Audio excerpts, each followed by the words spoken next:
Have you ever thought about being one mindset shift away from completely transforming your life? That's what I'm going to talk about on this week's episode. Up next.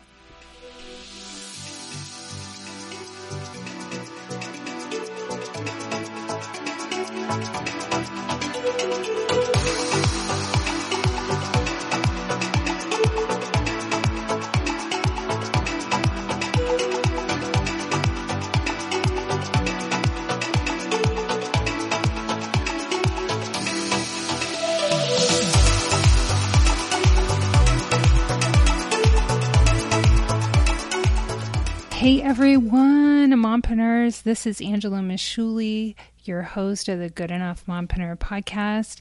Thank you for joining me on this episode of the Good Enough Mompreneur Podcast. I'm excited to be back. We have had several interruptions, life events, hurricanes, school, kids, crazy schedules. It's all happened. Apologies for the delay last week, but life was seriously not typical. There was a lot of stress. There was a lot of routines out of place. And, I think if there was ever a week where I didn't do a podcast episode and it was okay not to beat myself up, it was last week. I still had some bad self-talk, but I got over it, and I'm so glad to be back and have some normalcy back and no hurricanes, and life is good, and I'm excited. This week I am going to talk some about being a mindset shift away from a completely different life. And I'm going to talk about different types of mindsets, but first of all, I want to share a couple of stories with you that I think are really important, and because you just have no idea how in a moment you can make a decision and it can completely change your life. And a couple of those instances happened for me recently. Number one, at the end of the summer, we went on a cruise, got COVID. Life was very hectic. We felt very stressed, and we're trying to think about going back to school and starting back our fall schedules.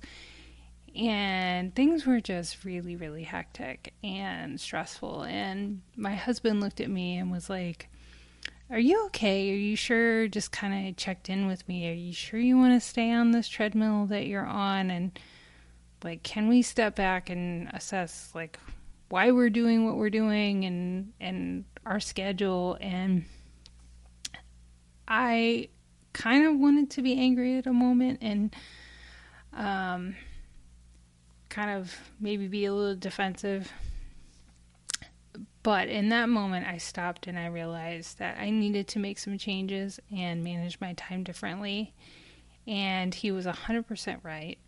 And I'm really glad that I stopped and I took his advice and made some changes in my life that really needed to happen at the time, around things that we were doing and where we were spending our time and what was aligned with our goals and what was not, and giving ourselves grace to take a break and just to slow down in life, which I think we become addicted to stress. We become addicted to just being busy all the time. We very much have a hustle culture where more is more. We never stop to really assess what we're doing and why we're doing it sometimes, and really drop in with ourselves and ask ourselves to be intentional in how we feel about what we're doing. So had I not stopped and thought for a moment and really had a deep conversation with myself and my family about our schedule at the time, life would be very much different right now. And I'm so glad that we took that break. Then, interestingly enough, just a few weeks ago, I would say about 3 weeks ago, my husband found a replacement for artificial sweeteners. And I had diabetics in my family growing up, so my grandmother always had Sweet and Low. She always had the pink packets. We always had the yellow packets. We always had some type of artificial sweetener. And I've never been one to really like sugar or how it makes me feel. And it was always in my mindset that around food that it was kind of healthier. So I have always consumed artificial sweeteners since high school. That's a long time. I'm not going to give my age, but we're talking decades. Anyway, I, for some reason, have, I know artificial sweeteners are not the best. I didn't know how much they're not the best for you, but it was something kind of in the back of my mind that I wanted to get rid of, but I'd never found a good replacement. Everything I tried, I hadn't liked. And my husband got some organic monk fruit extract, and I was like, fine, sure, I'll try it, whatever. It turns out I really liked it. And I stopped using artificial sweeteners. And it had a dramatic effect on how I felt and my health, and honestly changed my life forever. I had no idea for how long it had been affecting me and my health negatively. It's really shocking. So actually, my system was so addicted to it that I had severe withdrawal, like severe withdrawal. I felt horrible. I didn't realize it was making my hair fall out for decades, and just all kinds of negative health effects that could have been blamed on other things. So it was really pretty incredible. That is something that, had I not been open to thinking about trying, I never would have opened the door to changing my life in a new way. And it's kind of it's just opened a whole new world to me. Like, I feel so much better. I've been way more focused, had a totally different mental mindset. I think I have better health. I have probably added years to my life. But it really goes to the point that if you are not willing to sit and consider a change in your life, you can be the way that you are forever and never experience anything else. So that really inspired me to do a podcast on mindset shifts. And what are some of the mindset shifts that you may need to adopt to bridge that gap between your dreams and really making your success and happiness a reality? So I've done a few podcasts on living on autopilot, which obviously talks about mindsets and developing an awareness around changing your mindset. And then I also talked about identity and how you see yourself. So let's say that you listen to those two podcast episodes and you're really not sure about what mindset shifts that you need to make to begin to bridge that gap between your dreams and making them a reality. So I did a little research and I found a really great article by Liz Huber, and it's called 7 Mindset Shifts You Need to Create an Extraordinary Life. And I thought that it was a really great article that I could talk about on the podcast. So number 1 in her list on mindset shifts is making the transition between doing and thinking or dreaming. And so part of that is getting really clear on what you want to achieve, but not only just visualizing and knowing what you want to achieve, but the really key part of this mindset shift is creating a plan to achieve whatever goal it is that you want to do. It's that action plan and taking action and finding a way to take little steps that will help you gain momentum to the next step. And really, I think the key with this mindset shift is just like Liz Huber mentions in the article, it's the secret to it all is just starting and realizing that there's no perfect time to start.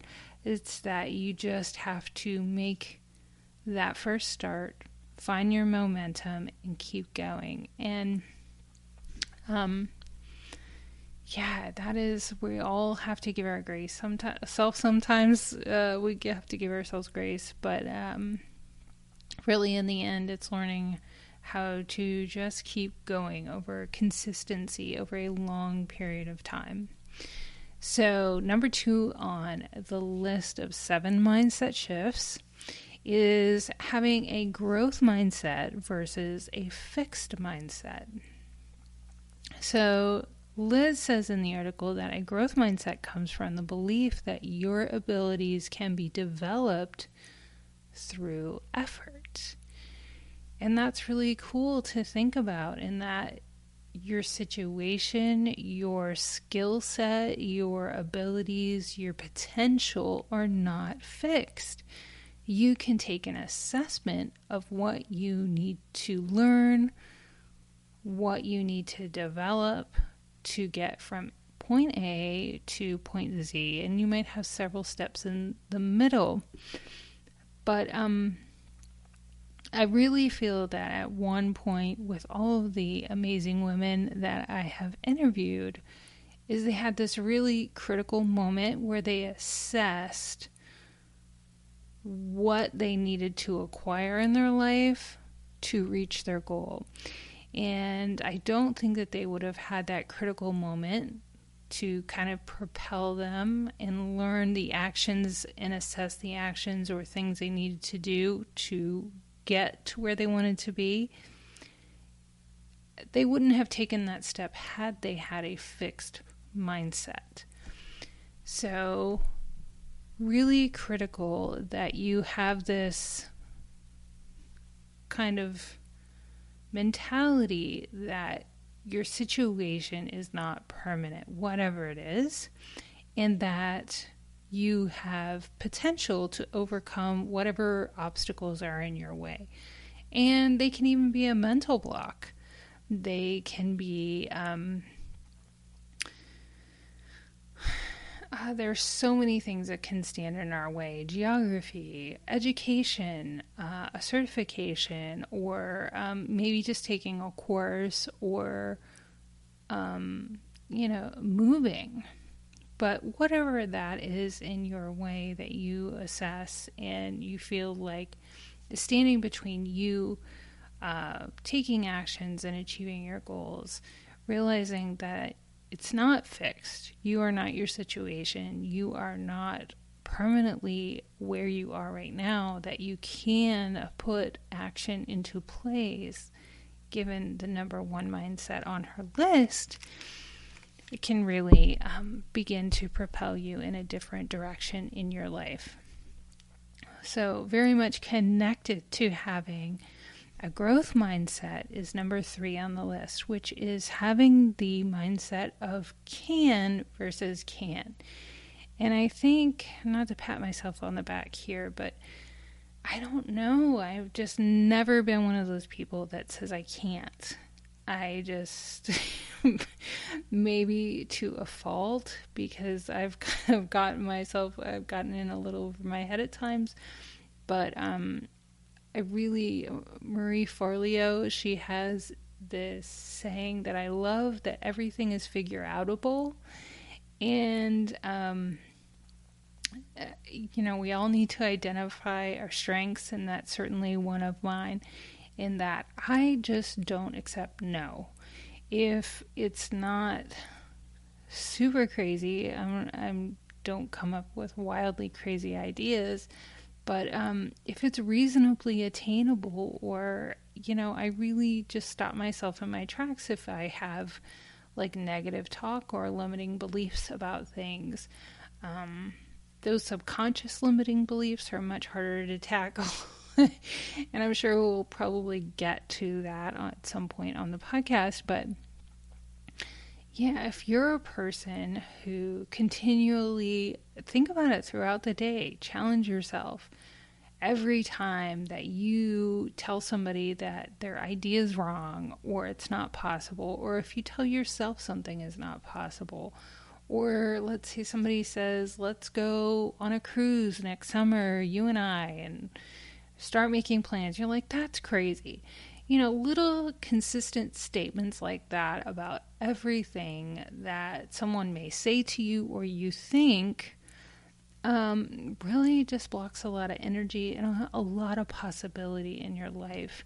So make sure that you're saying things to yourself like, I can do this. I've got this. I have everything I need to make this happen. And I think that's a really important lesson to learn, in that we look for things so much from other people, that I love that statement in this article, that really, truly, you do have a very unique and amazing set of skills, because everybody does. It's whether they realize it or not. And you have everything you need to make things happen. It's just you need podcasts like this one, and consistently feeding your mind with information that makes you consistently realize that that is possible. Hopefully I'm not talking in a circle there, but I hope you understand what I mean, in that you have to feed yourself information and surround yourself with people that support you and help you realize that whatever it is that you want to achieve, it is truly possible.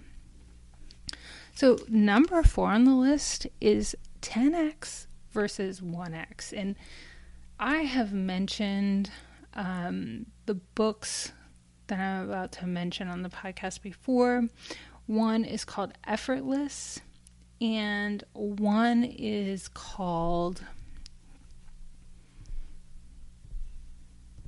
Essentialism by Greg McKeown, and I really love his podcast as well. It really is a podcast that can just literally expand your mind to thinking in ways that you never even thought was possible. And one of those ways is actually number 4 on Liz Huber's list in her article, which I'll link in the show notes. And it's the concept of thinking in 10x versus 1x. So I think I'll expand a little bit on what she writes here, just based on what I know from Greg McKeown's work, in that she says that 10x versus 1x thinking can be described as shoot for the moon, because if you miss, you land among the stars. And that's kind of a good analysis of that. But what I think is really more important, in that you look at this type of mindset this way, in that we consistently see things in a linear progression from I do one task and I get X result. But really what you should try to do is take one action and get 10 results. So you are compounding the results of your effort. So an example of this would be like creating a course, or so you can create one thing but continue to reap the benefits of the time spent on creating that one thing or one set effort. So another example of this could be, I was listening to a podcast with Jasmine Starr today, and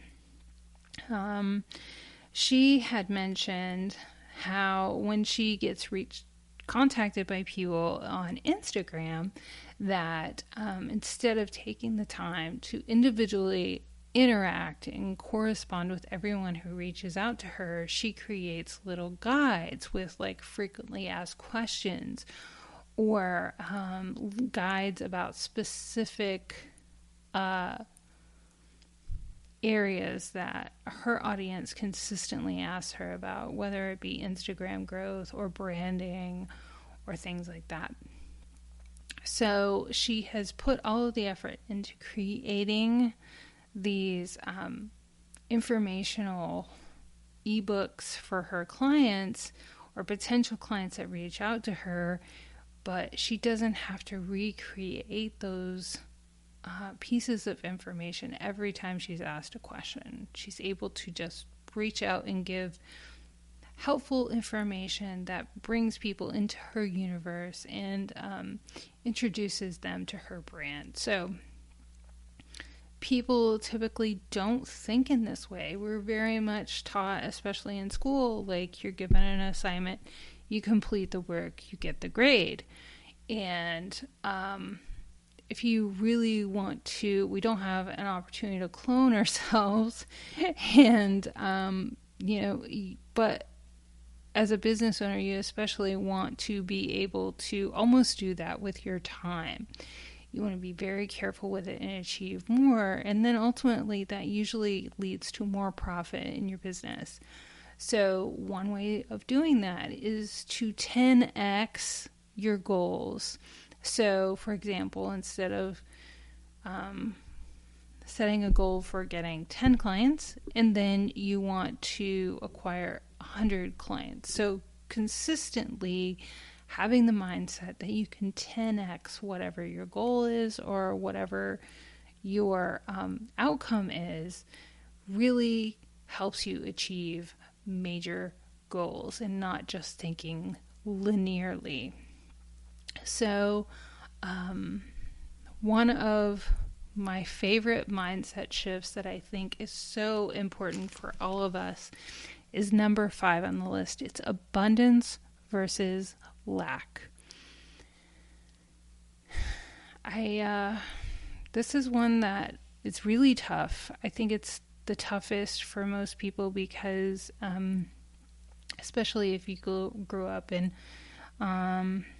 not a very privileged family, like I did, or if you, even if you have a family history of that, that mindset can last for generations and really follow you, and what you were kind of taught by those around you as a child can really affect your mindset, especially around money or opportunity. So, what you need to focus on to begin to transition from lack to abundance is really truly analyzing all of the abundance in your life. And gratitude plays a really important role in this because, fear begets fear and lack in your life. And it's really the default setting, fear and lack.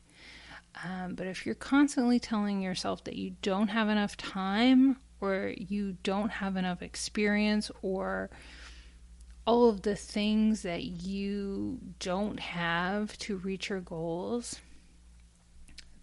It's not just about money. What you think about time and what you think about your experience and yourself definitely feeds into this abundance versus lack mentality. And it is one of the most critical things that you have to analyze about yourself and work on changing. And that is often through a consistent practice of gratitude, to really realize the abundance in your life.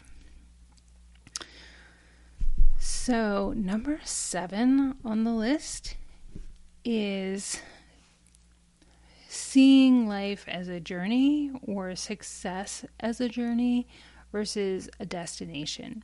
So, being an entrepreneur is difficult.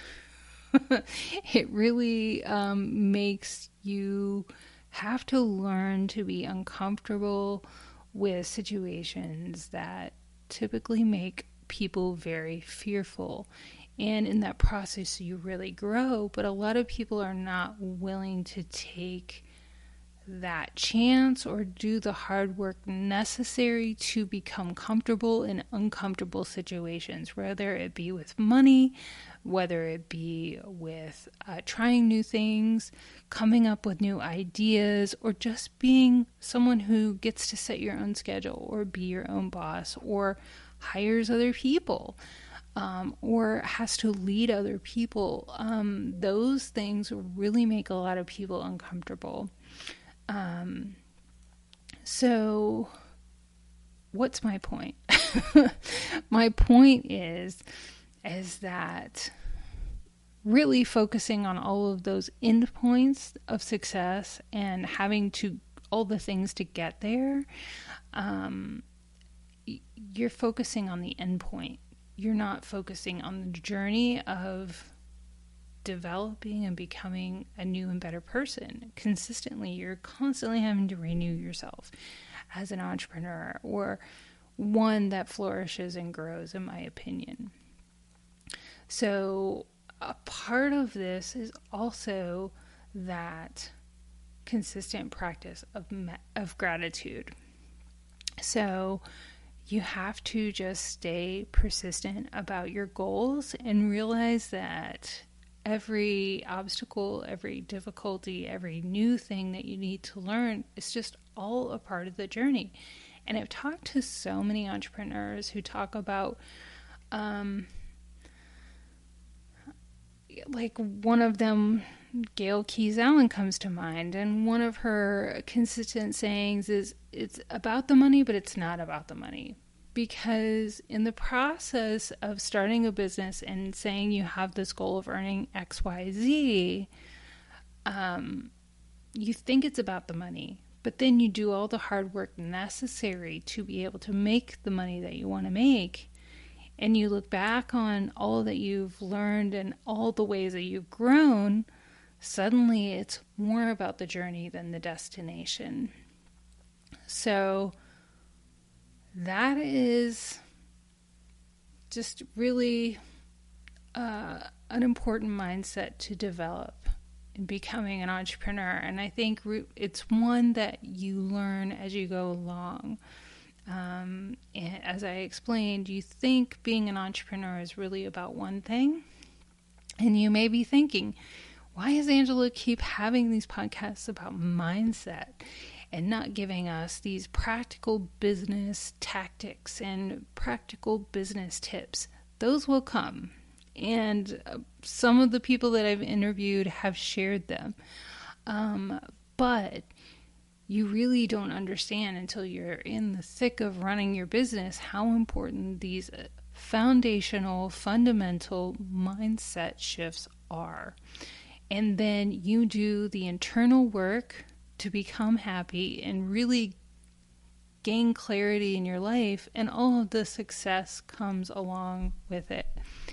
So, number 7, the last mindset shift on the list is very closely related to number 5, which is abundance versus lack, which is limitless versus limited. And this is really related to the idea that we create our own limits. We have to get out of our own way as entrepreneurs. And you really have to begin to see that all of the little limiting beliefs that you tell yourself, whether it's about your background or your education or what you know or you don't know, or you're a mom and you don't have time and you have kids, and you may have a husband who works a lot as well, and you might have a child that has special needs, or all of those things. Again, not to pat myself on the back, but I could think of a million reasons that I could have told myself at some point that I shouldn't have started a business, or talked myself out of doing lots of things in my life that I now am so grateful that I didn't do that. So you would be so surprised if you realized and stopped and thought about all of the excuses and limits that you create for yourself every day. So I really love this article. I'm going to link it in the show notes below. And